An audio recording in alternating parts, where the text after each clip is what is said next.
하나님 말씀은 구약성경 사사기 20장 8절에서 11절까지입니다. 우리 같이 한 목소리로 함께 읽겠습니다. 모든 백성이 일제히 일어나 이르되 우리가 한 사람도 자기 장막으로 돌아가지 말며 한 사람도 자기 집으로 들어가지 말고 우리가 이제 기브아 사람에게 이렇게 행하리니 곧 제비를 뽑아서 그들을 치되 우리가 이스라엘 모든 지파 중에서 100명에 10명, 1000명에 100명, 10,000명에 1000명을 뽑아 그 백성을 위하여 양식을 준비하고 그들에게 베냐민의 기브아에 가서 그 무리가 이스라엘 중에서 망령된 일을 행한 대로 징계하게 하리라 하니라. 이와 같이 이스라엘 모든 사람이 하나같이 합심하여 그 성읍을 치려고 모였더라. 아멘.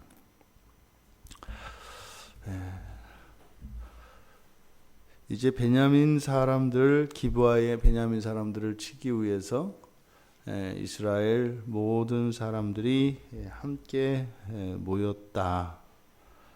그리고 그들이 일치단결하여 기브아 베냐민 사람들을 치기로 했다.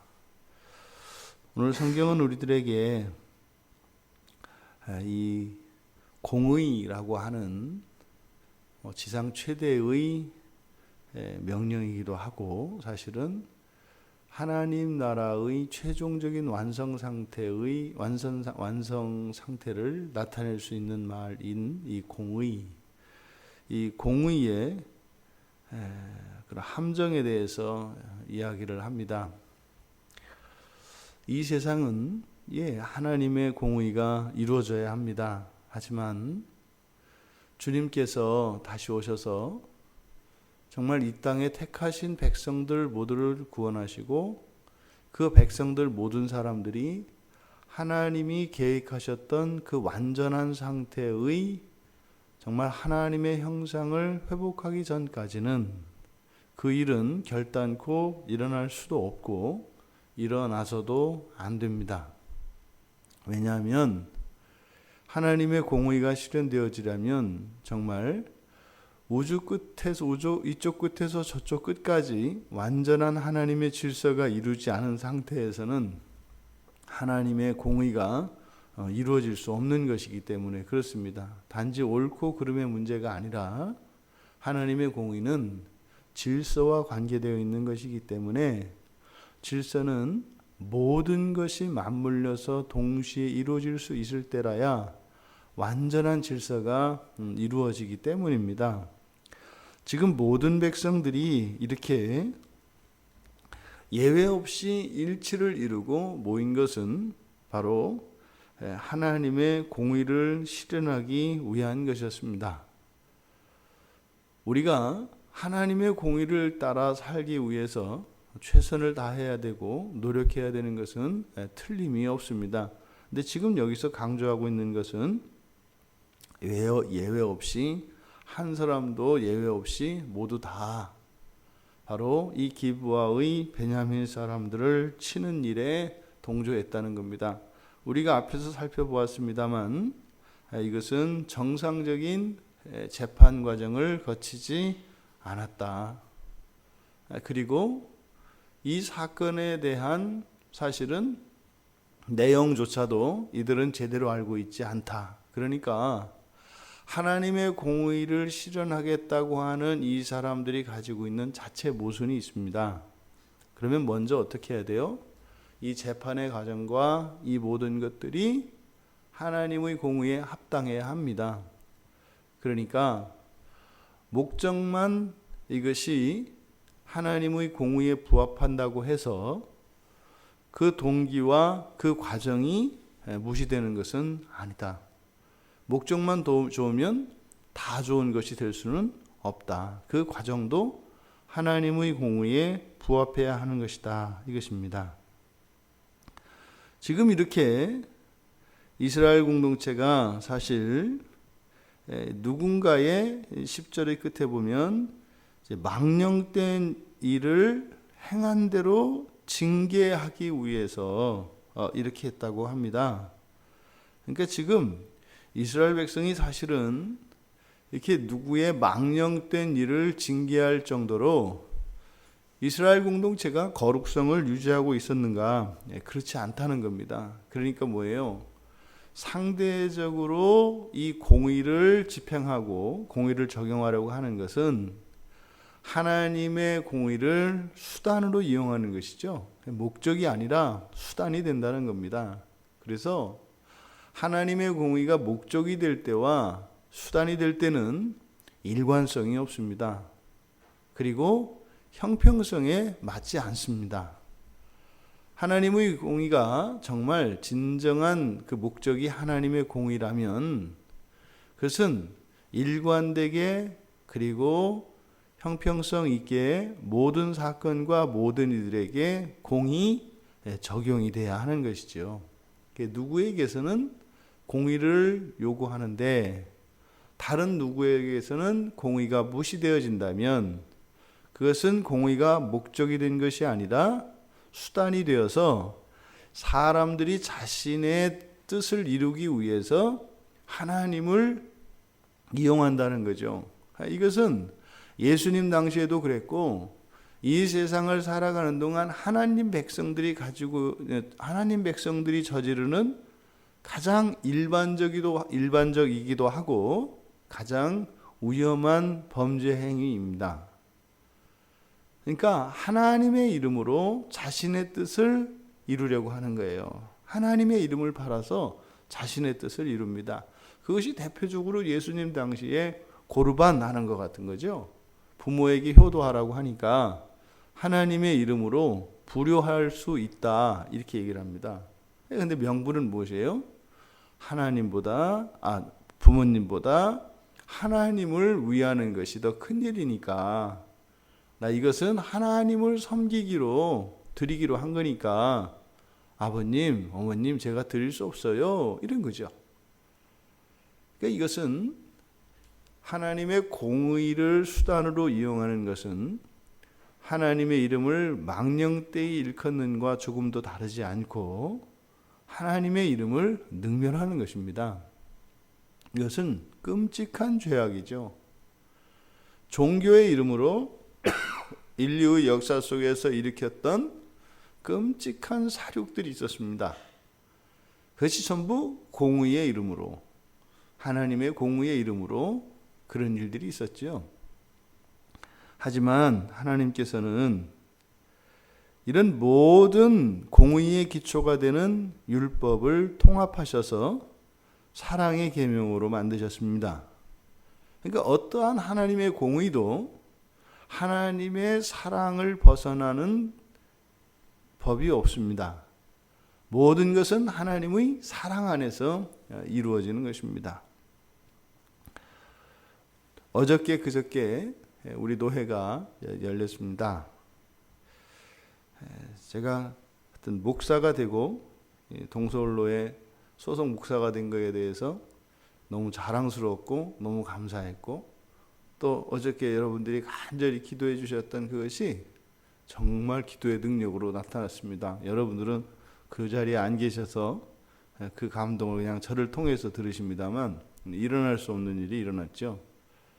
정말 억울하게 이렇게 10년을 담임하던 교회에서 그냥 쫓겨나게 됐고 나쁜 사람이 됐고 게다가 무임 목사가 돼버렸거든요. 그게 이게 번복된다는 게 쉽지가 않습니다. 왜냐하면 이렇게 저렇게 다 얽혀 있기 때문에. 그런데 어제 그 목사님이 신분이 회복이 됐습니다. 시우 목사로 회복이 되고 그래서 얼마나 기쁘고 감사든지요. 그래서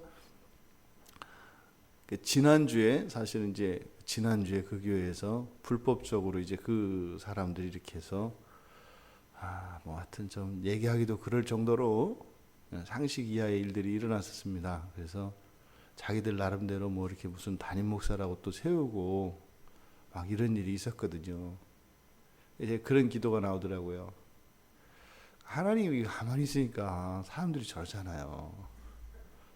좀 하나님 좀 계신 것 좀 보여주셔야지. 너무 하잖아요, 이거는. 근데 진짜 뭐 할 수는 없는데 하나님이 알아서 하시겠지만 이렇게 좀 헛기침이라도 좀 한번 해주시든지 그래야 되는 거 아니에요. 근데 정말 어제 그제 이틀간 노예에서 어저께 뭐 더 정말 뭐 그 이렇게 말했던 몇몇 사람들이 그냥 스르르르 도망가 버렸어요. 사라져 버렸어요. 가지고 뭐 얼마나 아주 은혜로운 그런 노예였는지요. 그러니까 저는 이제 기도의 능력을 받고 여러분들의 기도의 덕분에 여러분 기도를 하나님이 듣고 계시더라고요.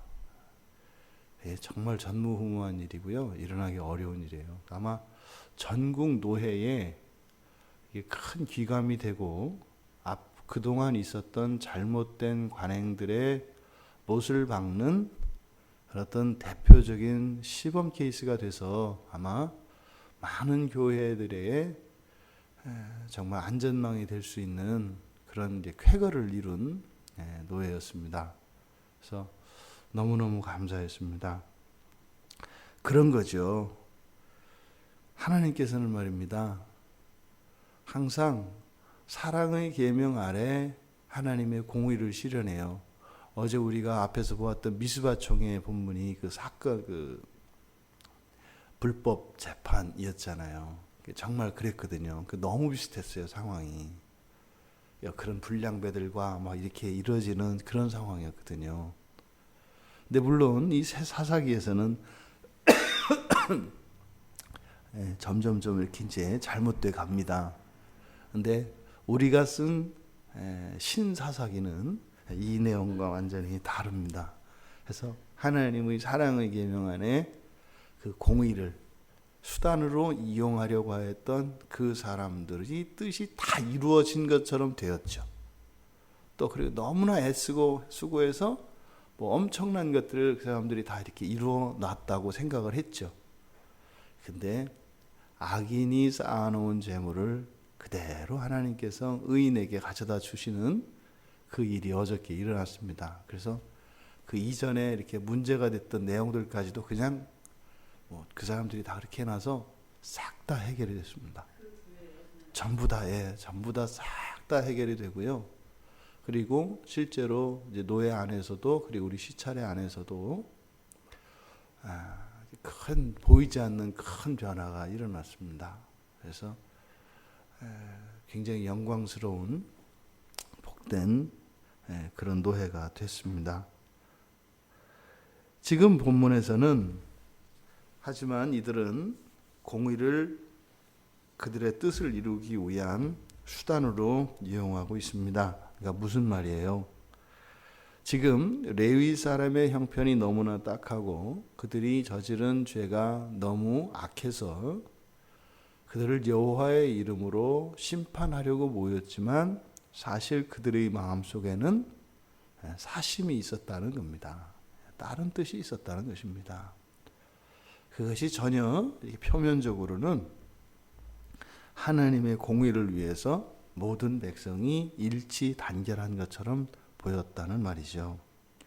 여러분, 우리들이 모본으로 삼아야 하는 것은 우리 주님 대신 예수 그리스도이십니다. 우리 주님께서 행하신 것과 우리 주님께서 주신 말씀 그리고 우리 주님의 성품을 따라야 하는 것이죠. 주님이 나타나면 항상 사람들이 모입니다. 수많은 사람들이 모입니다. 거기에는 별의별 생각을 다 가지고 있는 정말 모든 사람들이 다 함께 모입니다. 하나님이신 예수님도요, 그렇게 사람들이 모였을 때 그 사람들이 가지고 있는 죄와 잘못 허물, 거기에는 예수님을 모함하는 사람들도 있었고 의심하는 사람도 있었고 조롱하는 사람도 있었고 또 속으로는 예수님을 믿지도 않고 주님으로 인정하지 않았지만 다만 자기의 필요를 채우기 위해서 예수님이 가진 능력을 이용하려고 하는 사람들도 있었고 물론 거기에는 예수님의 제자가 되어서 함께 따라다니는 사도들도 있었습니다. 예수님은 그들의 마음을 다 아셨습니다. 그들이 예수님에게 왜 나왔는지도 알고 그들의 웃음 뒤에 품고 있는 칼날도 예수님은 다 보셨습니다. 근데 예수님은 그들을 하나하나 일일이 그들의 잘못을 지적하시거나 벌하지 않으셨습니다. 오히려 아무 일도 모르는 척, 그리고 언젠가는 그런 의심과 불신을 버리고 예수님 앞에 나와 사랑을 고백할 것을 믿으시며 그들의 칼까지도 기꺼이 다 받아주시는 예수님이셨습니다. 그 예수님만이 우리들의 모본입니다. 예수님은 순전한 하나님 말씀만 선포하셨습니다. 그들을 가르치려 한 것이 아니라 그저 참된 진리의 말씀만을 선포했습니다. 그랬을 때 거기에 죄가 용서되고 병이 고쳐지고 귀신들이 쫓겨나는, 그리고 사랑이 회복되는 그런 놀라운 생명의 역사가 일어났습니다. 사람들이 이렇게 그들의 본성이 변화되고 그들의 삶이 바뀌고 그들의 몸과 영혼이 거룩하여지는 이러한 일들은 오직 사랑만이 가능하게 합니다. 오직 사랑만이 우리들에게 유일한 소망입니다. 그런데 말입니다. 지금 이스라엘 백성들이 기브아의 베냐민 지파를 처단을 해서 하나님의 공의를 실현함으로써 이 질서를 바로잡으려고 하였던 이들의 시도, 그것은 예수님이 하신 것과 비교해보면 옳지 않다는 것은 그렇게 해서 되는 것이 아니라는 것을 우리는 분명히 알 수 있습니다. 지금 여기에서 이들이 공의를 세우는 것이 바로 기브아의 베냐민 사람들의 범죄였는데, 이 죄가 다스려지는 방식은 절대로 이렇게 폭력에 의해서 그들을 처단함으로써 되는 게 아니죠. 그것은 이방을 향하여 하나님께서 진멸하라고 명하셨을 때 하는 거죠. 그것은 이방을 향하여 하는 것입니다. 하나님 백성들 내부에서 하나님의 공의가 실현되어지는 방식은 회개와 그리고 제물 그리고 용서입니다.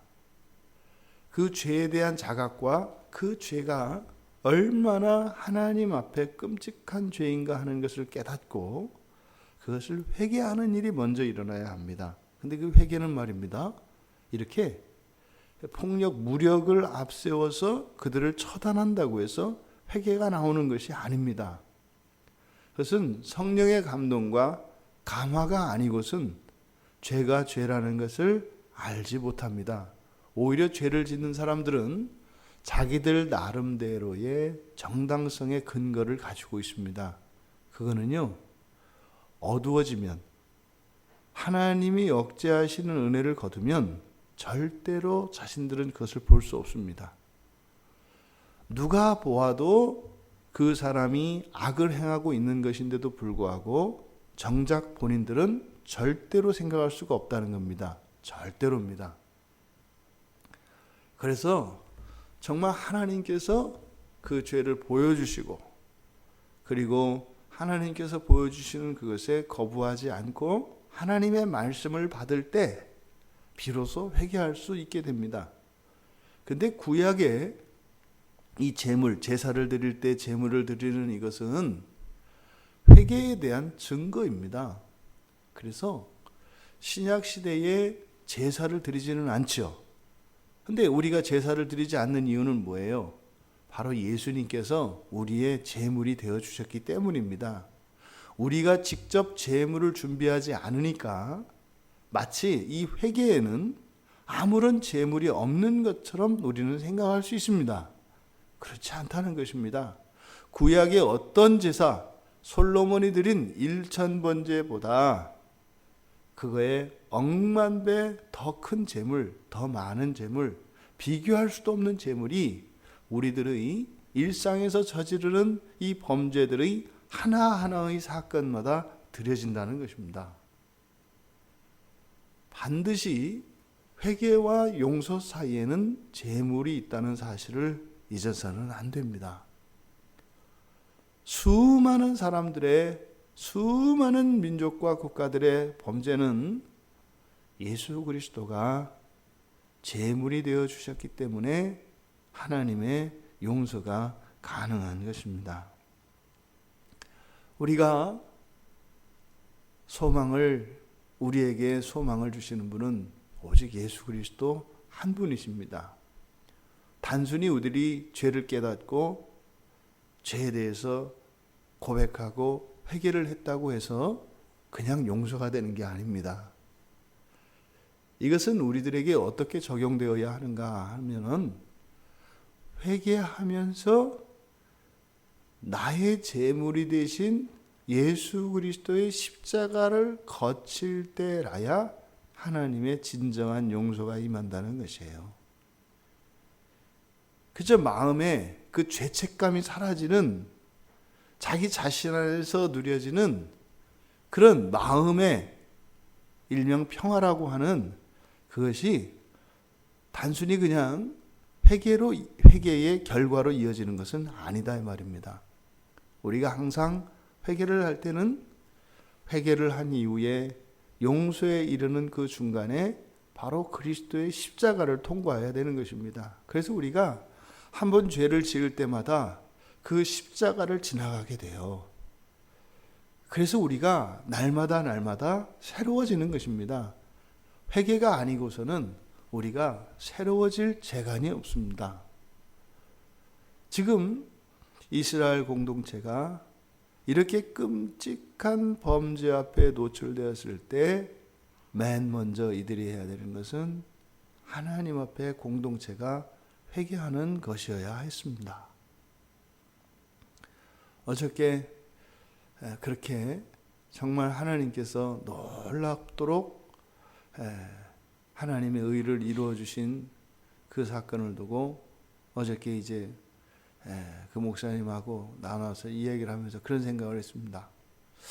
하나님께서 한 번 더 기회를 주시는 것 같다. 하나님께서 그동안 우리들이 잘못한 게 많고 그동안 우리들이 소홀히 했던, 그리고 감사하지 못했던 일들이 참으로 많았던 것 같다. 당연한 것으로 여겼던 그것들이 당연한 게 하나도 없고, 그것은 나의 권리라고 생각했던 그것조차 하나님의 은혜가 아니고서는 안 된다고 하는 것을 뼈저리게 느끼게 되었습니다. 이들은 그들이 행한 대로 징계하겠다. 우리들 가운데 행한 대로 징계하시면 살아남을 자가 하나도 없습니다. 여러분, 이런 생각을 지우시기 바랍니다.